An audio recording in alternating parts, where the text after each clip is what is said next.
السلام علیکم ورحمۃ اللہ وبرکاتہ۔ بسم اللہ والحمد للہ والصلاة والسلام علی رسول اللہ، اما بعد۔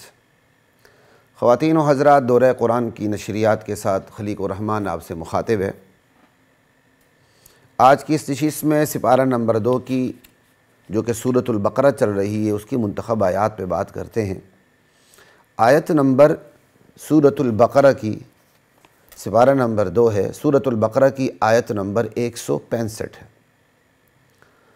ارشاد باری تعالی ہے، وَمِنَ النَّاسِ مَن يَتَّخِذُ مِن دُونِ اللَّهِ أَندَادًا يُحِبُّونَهُمْ كَحُبِّ اللَّهِ۔ اللہ کہتے ہیں میرے بندوں میں سے ایسے ناشکر بندے بھی موجود ہیں میرے بندوں میں کہ مَن يَتَّخِذُ مِن دُونِ اللَّهِ أَندَادًا، جو اللہ کے علاوہ دیگر لوگوں کو اللہ کا شریک، اللہ کا ہمسر، اللہ کا مد مقابل بناتے ہیں۔ اللہ کا شریک، اللہ کا ہمسر، اللہ کا مد مقابل بنانے کا مطلب کیا؟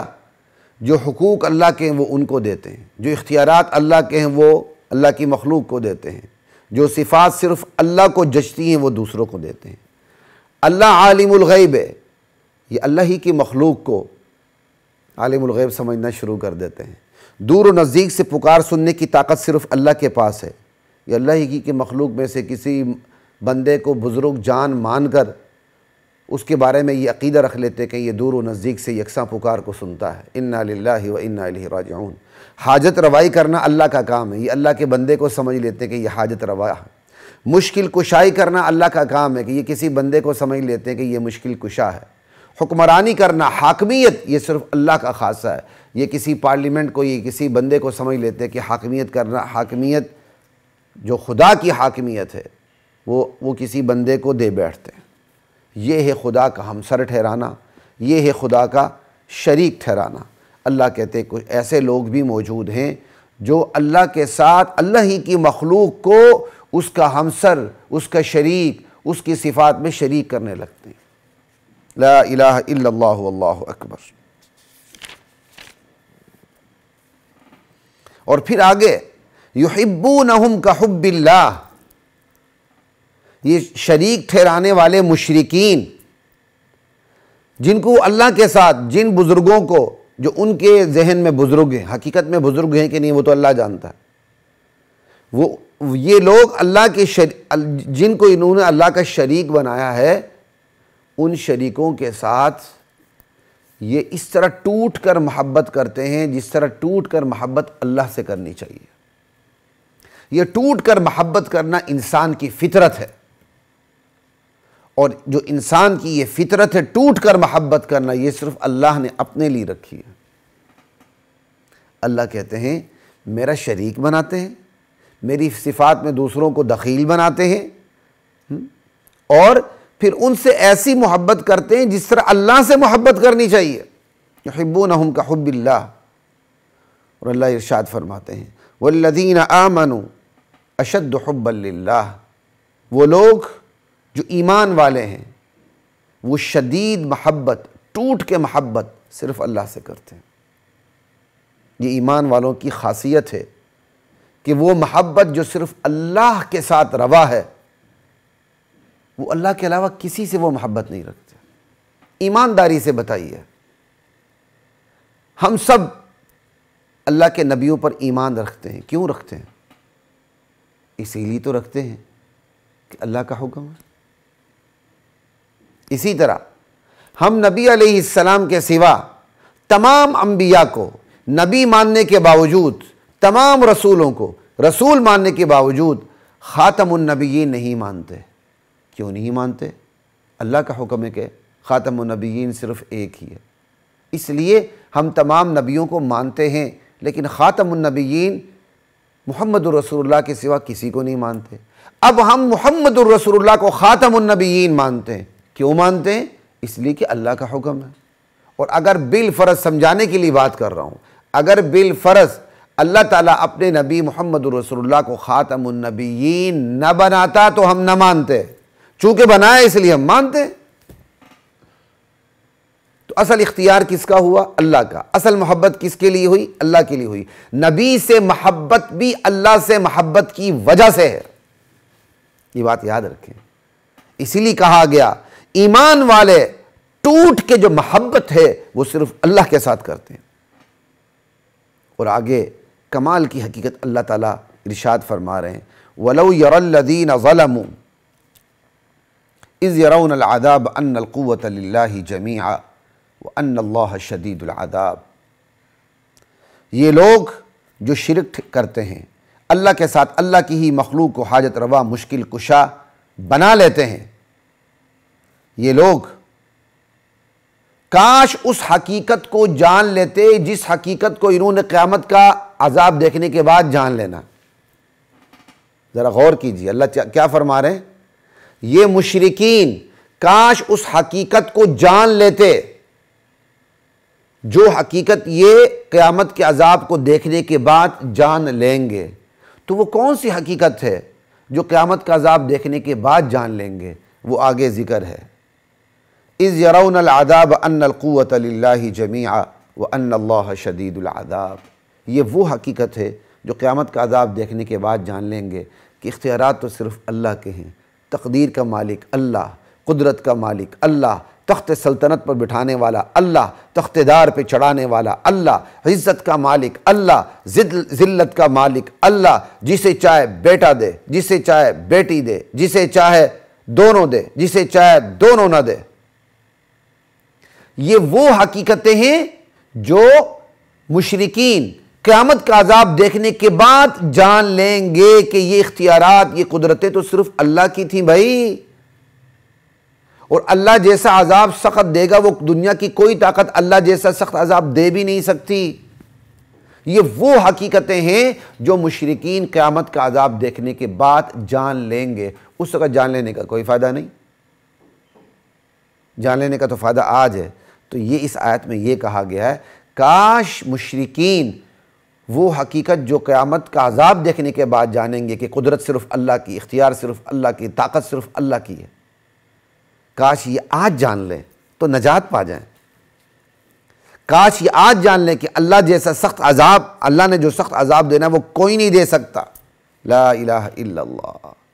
اس وقت انہیں پتہ چلے گا کہ جن کو یہ پکارتے رہے، جن کو یہ سمجھتے رہے کہ قیامت کے دن وہ اللہ کے عذاب سے ان کے بزرگ ان کو بچا لیں گے، ان کے پیشوا رہبر و رہنما ان کو بچا لیں گے، انہیں جہنم سے بچا لیں گے، جنت پہنچا دیں گے، وہ تو کام ہی نہیں ہے۔ ان کے پاس تو ٹکے کا کوئی اختیار نہیں، ٹکے کی کوئی قدرت نہیں۔ لا الہ الا اللہ۔ یعنی کتنے بہترین اسلوب میں اللہ تعالیٰ سمجھانا چاہتے ہیں، اور بالخصوص مشرکین کو، کہ میرے بندو یاد رکھو قیامت کے دن تمہیں یہ حقیقت پتہ چل جائے گی کہ قدرت تم جن کو پکارتے رہے کہ ان کے پاس اختیارات ہیں، یہ تمہیں اللہ کے عذاب سے بچا لیں گے، جنت پہنچا دیں گے، ان کے پاس کچھ بھی نہیں ہے۔ یہ ساری طاقتیں تو صرف اللہ کے پاس ہیں۔ آگے آیت دیکھیں، اذ تبرأ الذین اتبعوا من الذین اتبعوا۔ وہ وقت کس قدر گھناؤنا ہوگا، کس قدر خطرناک ہوگا، وہ وقت کس قدر ہیبت ناک ہوگا، وہ وقت کس قدر حسرت ناک ہوگا۔ کون سا وقت؟ اذ تبرأ الذین اتبعوا من الذین اتبعوا۔ جب پیشوا لوگ، جھوٹے پیشوا، جھوٹے رہنما، جھوٹے لیڈر اپنے پیروکاروں سے بیزاری کا اعلان کریں گے قیامت کے دن۔ جھوٹے پیر، جھوٹے صوفی، میں اچھے پیروں کی بات نہیں کر رہا، الحمدللہ میں تصوف کا قائل ہوں، ٹھیک ہے۔ اللہ کیا کہہ رہے ہیں؟ وہ وقت کس قدر حسرتناک، ہیبتناک اور خطرناک ہوگا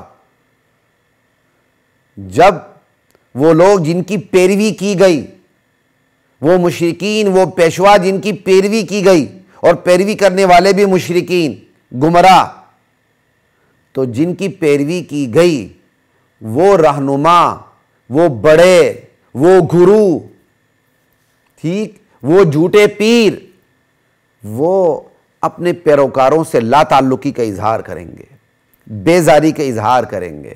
اور ابو العذاب، یہ جھوٹے پیر ہوں یا اندھے مرید ہوں، یہ جھوٹے گرو ہوں یا اندھے چیلے ہوں، یہ جھوٹے سیاسی لیڈر ہوں یا ان کے اندھے پیروکار ہوں، یہ سب قیامت کے عذاب کو دیکھ لیں گے۔ وَرَأَوُا الْعَذَابَ وَتَقَطَّعَتْ بِهِمُ الْأَسْبَابُ، اور ایسے میں ان کے تمام تر تعلقات کٹ جائیں گے۔ جو جھوٹے پیر اور جھوٹے مرید کے درمیان، جو جھوٹے گرو اور جھوٹے چیلے کے درمیان، جو جھوٹے رہنما اور جھوٹے کارکن کے درمیان جو تعلقات ہوں گے گہرے، قیامت کے دن یہ سارے ٹوٹ جائیں گے، ختم ہو جائیں گے، اسباب وسائل کا خاتمہ ہو جائے گا۔ یہ وقت کتنا حسرتناک ہوگا، اور جن کی پیروی کی گئی وہ اپنے پیروکاروں سے، فالوورز سے بیزاری کا اعلان کریں گے، جاؤ، کوئی ہم نے کوئی زور زبردستی کی تھی کہ ہماری پیروی کرو؟ ہمارا تم سے کوئی تعلق نہیں، گمراہ تھے تو خود ہی تھے، ہم نے کچھ بھی نہیں کیا۔ اللہ اکبر۔ جب یہ پیروکار دیکھیں گے کہ بھائی جن پر بھروسہ کر کے تو ہم نے پوری زندگی برباد کی اور جہنم خرید لی، آج یہ تو ہم سے بیزاری کا اعلان کر رہے ہیں، ہمارے کام ہی نہیں آ رہے، ایسے میں پھر یہ پیروکار، یہ چیلے، یہ اندھے مرید کیا کہیں گے؟ وَقَالَ الَّذِينَ اتَّبَعُوا لَوْ أَنَّ لَنَا كَرَّةً، کاش ہمیں دنیا میں واپس جانے کا موقع دے دیا جائے اللہ کی طرف سے، فَنَتَبَرَّأَ مِنْهُمْ كَمَا تَبَرَّؤُوا مِنَّا، تو پھر ہم اپنے ان جھوٹے مریدوں، اپنے جھوٹے پیروں سے، جھوٹے گروؤں سے، جھوٹے لیڈروں سے اسی طرح بیزاری اور لا تعلقی کا اظہار کریں گے جس طرح آج یہ اپنی بیزاری اور لا تعلقی کا اظہار ہم سے کر رہے ہیں۔ لیکن یہ تمنا پوری تو نہیں ہوگی۔ اللہ کہتے ہیں كَذَلِكَ يُرِيهِمُ اللَّهُ أَعْمَالَهُمْ حَسَرَاتٍ عَلَيْهِمْ، ہم یوں قیامت کے دن ان کے اعمال کو ان کے لیے حسرت بنا کے دکھائیں گے کہ دنیا میں جو شرک کرتے رہے، یہ اس شرک کو ہم حسرت بنا کر قیامت کے دن دکھا دیں گے کہ یہ لو، یہ کرتے رہے ہو، اب کیا کہتے ہیں کفے حسرت ملو، لیکن حسرت حسرت ہی رہے گی، پوری کبھی بھی نہیں ہوگی۔ وَمَا هُمْ بِخَارِجِينَ مِنَ النَّارِ، نہ جھوٹے پیشوا جہنم سے نکل سکیں گے، نہ جھوٹے مرید جہنم سے نکل سکیں گے، نہ جھوٹے گرو جہنم سے نکل سکے گا، نہ جھوٹا چیلا جہنم سے نکل سکے گا۔ یہ کیسی خطرناک ترین آیات ہیں۔ سورۃ البقرہ کی آیت نمبر 165 سے 167 تک آپ دیکھ لیں کہ بندہ ہل کے رہ جاتا ہے۔ کاش قرآن کریم سے ہمارا تعلق استوار ہو جائے، تو پھر ہم رہبر و رہنما بھی اسے بنائیں جو ہمیں حضور کا راستہ دکھائے، جو ہمیں اللہ تعالیٰ کے احکام کا راستہ دکھائے، جو صراط مستقیم دکھائے۔ اگلی آیت پہ دیکھ لیتے ہیں۔ اگلی آیت ہے جی 170، لا الہ الا اللہ، سورۃ البقرہ ہی کی ہے۔ وَإِذَا قِيلَ لَهُمُ اتَّبِعُوا مَا أَنزَلَ اللَّهُ، جب ان منکرین سے، مشرکین سے کہا جاتا ہے، انہیں دعوت دی جاتی ہے کہ اتبعوا ما انزل اللہ، ارے وہ قرآن جو اللہ نے اتارا، وہ تعلیمات جو اللہ نے اوپر سے اتاری ہیں، ان کی پیروی کرو، اتبعوا ما انزل اللہ۔ تو یہ آگے سے منکرین، مشرکین یہ کیا کہتے ہیں؟ بل نتبع ما الفینا علیہ آباءنا، ارے ہم تو پیروی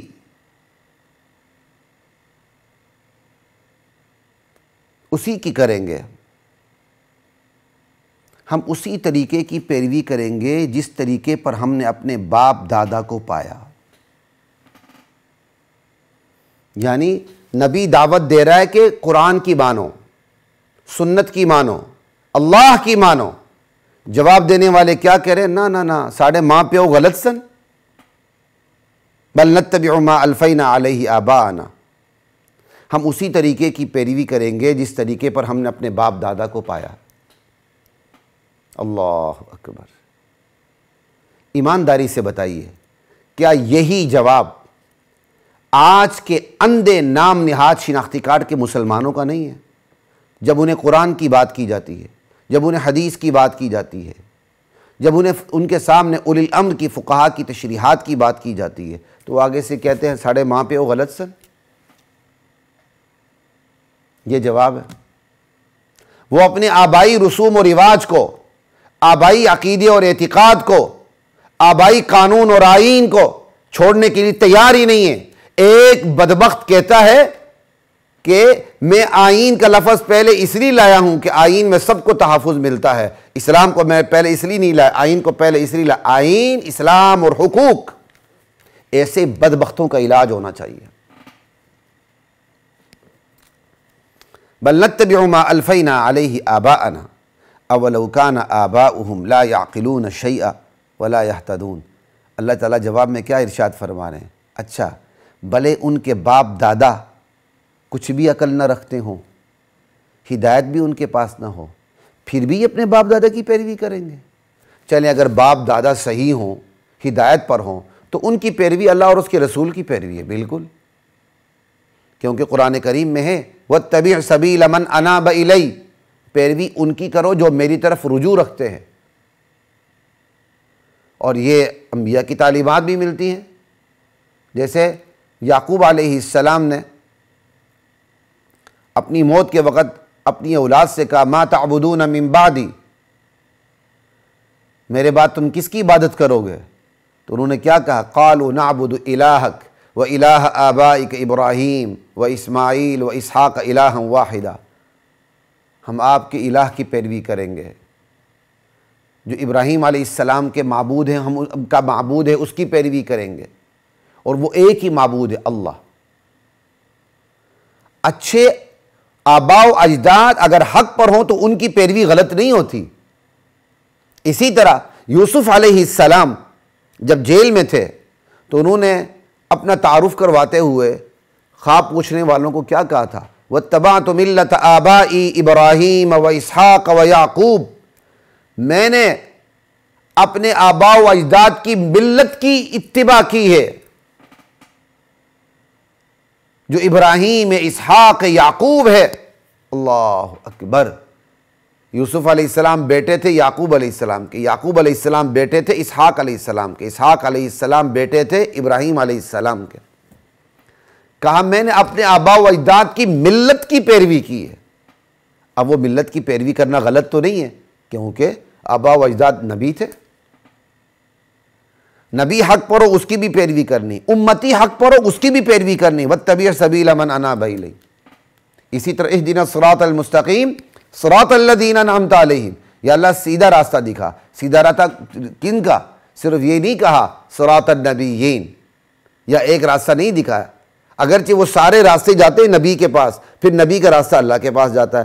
صراط الذین انعمت علیہم، یا اللہ ان کا راستہ دکھا جن پر تم نے انعام کیا ہے۔ تو انعام والے گھروں کون سے ہیں؟ اولئک الذین انعم اللہ علیہم من النبیین والصدیقین والشہداء والصالحین، یہ 7 بتایا، نبی ہیں، صدیقین ہیں، شہداء ہیں، صالحین ہیں، ان سب کا راستہ، یا اللہ ان کا راستہ دکھا۔ اس کا مطلب صالحین کی بھی پیروی کرنی ہے، شہداء کی بھی پیروی کرنی ہے، ٹھیک ہے، صدیقین کی بھی پیروی کرنی ہے، نبیوں کی بھی پیروی کرنی ہے۔ تو اچھے لوگوں کی اس تمام تر پیروی سمٹ کے چلی جاتی ہے نبی کی پیروی میں، اور نبی کی پیروی سمٹ کے کہاں چلی جاتی ہے؟ اللہ کی پیروی میں۔ سمجھ آئی کہ نبی کی پیروی اللہ کی پیروی ہے، مطلق مطاع مطلق، وہ اللہ ہے، نبی کو بھی اللہ کی پیروی کرنی پڑتی ہے۔ تو اس لیے یہاں یہ جواب ذرا غور کیجیے گا، وہ لوگ جو اندھے ہو کر وہ تقلید جو درست ہے اور وہ تقلید جو غلط ہے ان کو ایک ہی پیمانے میں تولتے ہیں، وہ بالکل غلط ہیں۔ بھائی آپ اپنے مسلک میں آپ تقلید پر نہیں ہیں تو ٹھیک ہے، آپ تقلید نہ کریں، آپ ہمارے بھائی ہیں، لیکن تقلید کا اس طرح پوسٹ مارٹم کرنے کی کوشش نہ کریں کہ آپ تقلید کو شرک بتا کے ایسی بات کریں۔ یہاں کیا کہا جا رہا ہے؟ یہاں یہ ساری میں نے آیات اس لیے سنائی، پھر میں اس آیت پہ آتا ہوں کہ جب ان مشرکین کو کہا جاتا ہے ما انزل اللہ کی پیروی کرو، قرآن و سنت کی، آگے سے کہتے ہیں ہم تو اپنے آباء و اجداد کی پیروی کریں گے، تو قرآن کیا جواب دیتا ہے؟ کہتا ہے اگرچہ تمہارے آباء و اجداد غلط ہوں پھر بھی پیروی کرو گے، تو مطلب کیا ہوا؟ غلط آباء و اجداد کی پیروی نہیں کرنی، سچے آباء و اجداد کی پیروی کریں گے، کیونکہ سچے آباء و اجداد کی پیروی، سچے امتی کی پیروی نبی کی پیروی ہے۔ نبی کی پیروی دراصل اللہ کی پیروی ہے۔ من یطع الرسول فقد اطاع اللہ۔ اس لیے اس طرح کی بوچھاڑ نہ کیا کریں، ہر قسم کی پیروی کو آپ ایک ہی پلڑے میں رکھ دیں اور پھر آپ بوچھاڑ کر دیں، اپنا مسلکی تعصب نکالیں، ایسا نہیں کرنا چاہیے۔ کم سے کم جو عقائد میں ہم ایک ہیں، جیسے ہمارے اہل حدیث بھائی ہو گئے، اسی طرح علماء دیوبند ہو گئے، یہ عقائد بے کے فروعات میں ان کا اختلاف ہے، ان کو آپس میں فروعی مسائل پہ لڑنا نہیں چاہیے، ان کو تو کفر کے خلاف، وقت کی زندیقیت کے خلاف، وقت کے الحاد کے خلاف، صحابہ کے دشمنوں کے خلاف، نبی کے دشمنوں کے خلاف اور شرک و بدعت پھیلانے والے توحید و سنت کے دشمنوں کے خلاف متحد ہونے کی ضرورت ہے۔ یہی آپس میں فروعی مسائل میں لڑتے رہے تو شیطان کا علاج خاک ہوگا۔ لا الہ الا اللہ۔ تو یہاں اللہ تعالیٰ ارشاد فرما رہے بھلے ان کے باپ دادوں کے پاس کوئی عقل بھی نہ ہو، وہ ہدایت یافتہ بھی نہ ہو، پھر بھی ان کی پیروی کی جائے گی؟ کبھی نہیں کی جائے گی۔ اور پھر سوال یہ ہے، معیار حق تو قرآن ہے، معیار حق تو سنت ہے، معیار حق تو صحابہ ہیں، ان کے آباء و اجداد کب سے معیار حق بنے ہیں؟ پھر سوال یہ ہے، یہ معیار طے کرنا کہ اس کی پیروی کرنی، اس کی پیروی نہیں کرنی، یہ کام کس کا ہے؟ خالق کا ہے، مخلوق کا ہے؟ یہ تو خالق کا ہے۔ الا لہ الخلق والامر، خلقت اللہ کی، خلقت پر حکم بھی اللہ کا، یہ طے کرنا کس کی پیروی کرنی ہے، کس کی پیروی نہیں کرنی، یہ اللہ کا کام ہے، اور اللہ نے بتا دیا ہے کہ کس کی پیروی کرنی ہے، وہ درجہ بدرجہ، سب سے پہلے قرآن ہے، پھر حدیث ہے، پھر اقوال صحابہ ہیں، پھر اس طرح آگے قرآن، حدیث، اولی الامر۔ اگر اسی کو ہم بند کر کے کہیں وحی اور اجتہاد، اور اسی کو ہم سمجھاتے ہیں قرآن، سنت، اجماع، قیاس، یہ طریقہ کار ہے۔ انشاءاللہ بات ہوتی رہے گی رمضان کریم میں قرآن کی منتخب آیات پر۔ اجازت دیجیے، السلام علیکم ورحمۃ اللہ وبرکاتہ۔